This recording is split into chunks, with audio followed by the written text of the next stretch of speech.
ఓం నమో భగవతే వాసుదేవాయ. మనకి గుడి అంటే జస్ట్ ఒక రిలీజియస్ స్పాట్ కాదు. ఒక సంస్కృతి, ఒక శక్తి కేంద్రాల శాస్త్రం. చాలా టెంపుల్స్‌లో మనకి ఆర్కిటెక్చర్ చాలా సైంటిఫిక్‌గా డిజైన్ చేస్తారు. వాస్తు శాస్త్రం magnetic energy, sound resonance concept use చేస్తారు. దైవంని వర్షిప్ చేయడం కాకుండా మన బాడీ అండ్ మైండ్‌కి పాజిటివ్ వైబ్రేషన్ క్రియేట్ చేస్తాయి. ఎవరైనా మా ఛానల్‌ని సబ్స్క్రైబ్ చేసుకోకపోతే సబ్స్క్రైబ్ చేసుకోండి. మీకు రోజు ఫ్యాక్ట్స్‌ని తేవడానికి ట్రై చేస్తాను. Fact number 1.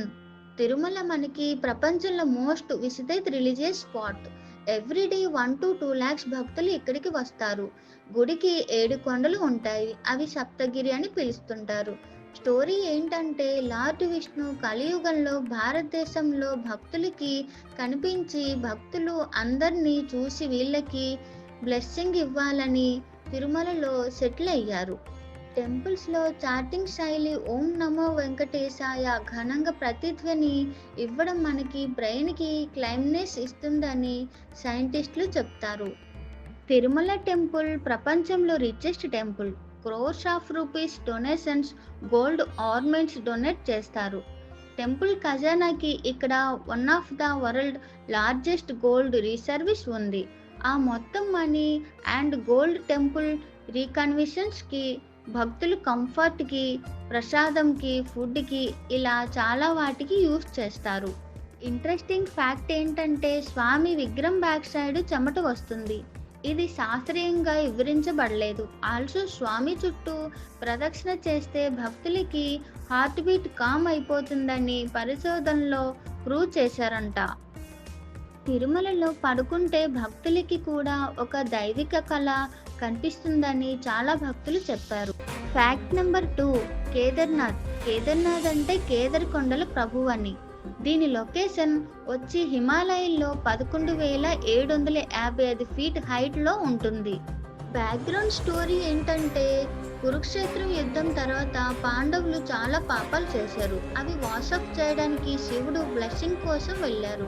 కానీ శివుడు వాళ్ళని ఈజీగా క్షమించడం ఇష్టం లేదు. సో ఆయన దాక్కున్నారు.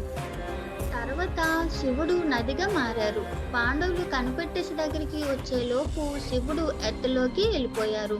అప్పుడు ఆయన బాడీ పార్ట్స్ అన్ని డిఫరెంట్ ప్లేసుల్లో కనిపించాయి. అవి లెటర్ జ్యోతిర్లింగాలుగా ఫేమస్ అయ్యాయి. అందులో నది ఒక మూపురం పార్ట్ కేదార్నాథ్‌లో కనిపించింది. అందుకే అక్కడ కేదార్నాథ్ టెంపుల్ వచ్చింది.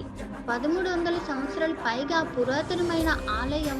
సిమెంట్ లేని రాతి పలకలు భూకంపాలను తట్టుకునే శక్తి హిమాలయ మంచుకి విత్ స్టాండ్ చేస్తుంది.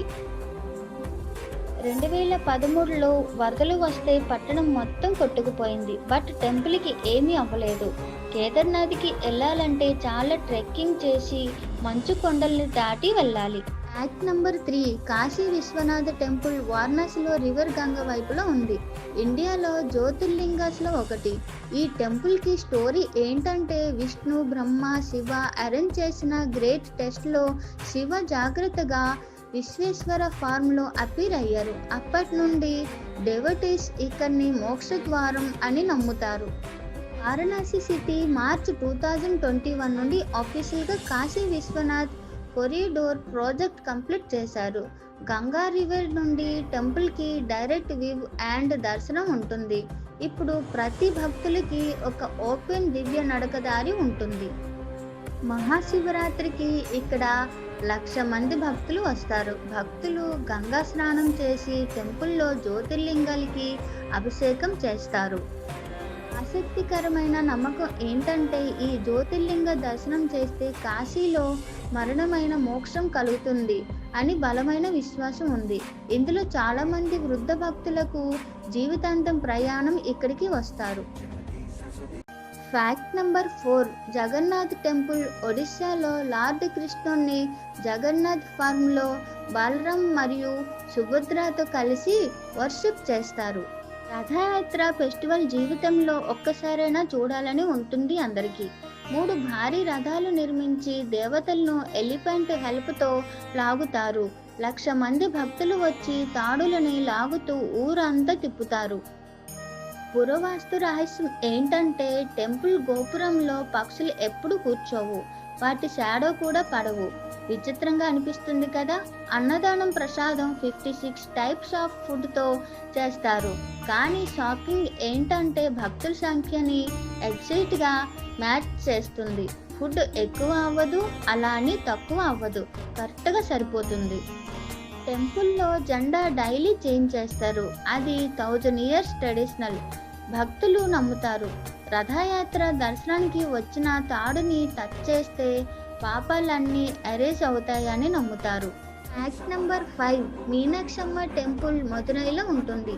ఈ టెంపుల్లో సుందరేశ్వర్ దేవుడు, శివుడు మరో రూపం అండ్ తన భార్య మీనాక్షి అమ్మ పార్వతీదేవి మరో రూపంని పూజిస్తారు. టెంపుల్ స్టోరీ ఏంటంటే మీనాక్షి అమ్మ మదురై సిటీకి క్వీన్గా ఉండేది. అప్పుడు శివుడు వచ్చి పెళ్లి చేసుకుంటాడు. ఈ పెళ్లి ఇప్పటికీ ఘనంగా సెలబ్రేషన్ చేస్తారు. 14 ఎత్తైన గోపురాలు, ప్రతి గోపురం 33,000 రంగురంగుల శిల్పాలతో నిండి ఉంది. దేవతలు, రాక్షసులు, జంతువులు. అతిపెద్దది 170 అడుగుల ఎత్తులో ఉంటుంది. ఇక్కడ famous 1000 pillar hall. Every pillar music sound వస్తుంది. షాకింగ్ కదా. టెంపుల్లో ఉన్న నదిలో కమల పోత్రినరై కులం అని కూడా పిలుస్తారు. ఇందులో ఆధ్యాత్మిక స్నానం చేయడం ఒక శక్తినిచ్చే ఆచారం.